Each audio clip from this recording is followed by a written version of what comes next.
राजधानी दिल्ली में इन दिनों भीषण गर्मी पड़ रही है। तापमान 46 डिग्री सेल्सियस तक जाने की संभावना है। आमतौर पर रात का तापमान कम होता है, लेकिन इस बार रात में भी 29.2 डिग्री सेल्सियस गर्मी दर्ज की गई है, जो सामान्य से 2.6 डिग्री ज़्यादा है। हवा में भी बहुत ज़्यादा नमी नहीं है और सुबह 8:30 बजे से ये 48% थी।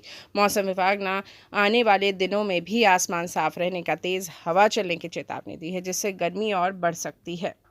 मौसम विभाग के अनुसार दिल्ली एनसीआर में अगले 3 दिनों तक गंभीर लू का प्रकोप रहने की संभावना है। इस दौरान दिन का पारा 48 डिग्री तक पहुंचा जा सकता है। दिन के साथ रात में भी तापमान 41 दशमलव पहुंच सकता है। इस पूरे हफ्ते में दिल्ली का अधिकतम तापमान 43 से 46 डिग्री सेल्सियस के बीच रह सकता है और न्यूनतम तापमान 29 से 31 डिग्री सेल्सियस के बीच रहने की संभावना है। आईएमडी के अनुसार 31 मई और 1 जून को दिल्ली में हल्की बरसात होने की उम्मीद है।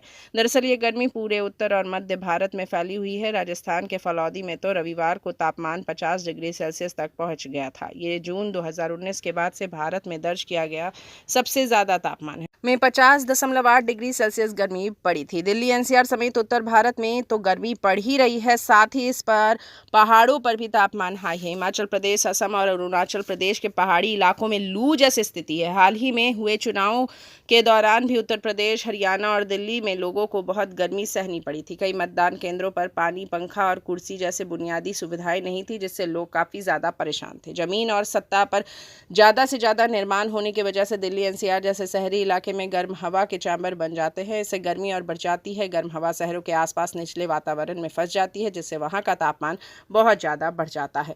गर्मी ने कई शहरों में पुराने रिकॉर्ड तोड़ दिए हैं। पश्चिम बंगाल के कूच बिहार में तापमान 40.5 डिग्री सेल्सियस, असम के सिलचर में 40 डिग्री और अरुणाचल प्रदेश के ईटानगर में 40.5 डिग्री सेल्सियस तक पहुंचा सामान्य बात नहीं है। पंजाब, हरियाणा, राजस्थान, उत्तर प्रदेश, गुजरात और मध्य प्रदेश में कम से कम 17 जगहों पर तापमान 45 डिग्री सेल्सियस है। सबसे बुरा हाल राजस्थान में है, जहां तापमान 50 डिग्री तक पहुंच गया है।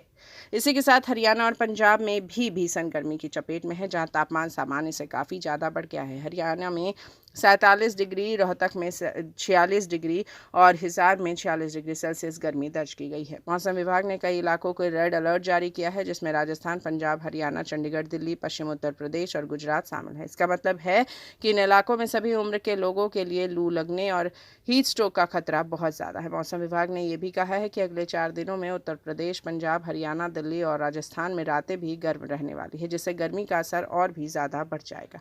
भारत में भीषण गर्मी की वजह से बिजली की आपूर्ति पर भी दबाव पड़ रहा है और जल स्रोत सूख रहे हैं, जिससे कई इलाकों में सूखे जैसे हालात बन रहे हैं। केंद्रीय जल आयोग ने बताया है कि पिछले हफ्ते 150 बड़े जलाशयों में पानी का भंडार 5 साल में सबसे कम हो गया, जिससे पानी की कमी और बिजली उत्पादन पर असर पड़ रहा है। भीषण गर्मी का सबसे ज़्यादा असर गरीब लोगों पर पड़ रहा है, जिनका घर में पंखा या कूलर नहीं है। इसी के साथ और पीने के पानी भी कमी होती है। गर्म हवा निकलने की सुविधा नहीं होने का, सही मकान ना होने की वजह से गरीबों को रहने के स्थान में गर्मी और भी ज़्यादा बढ़ रहा है।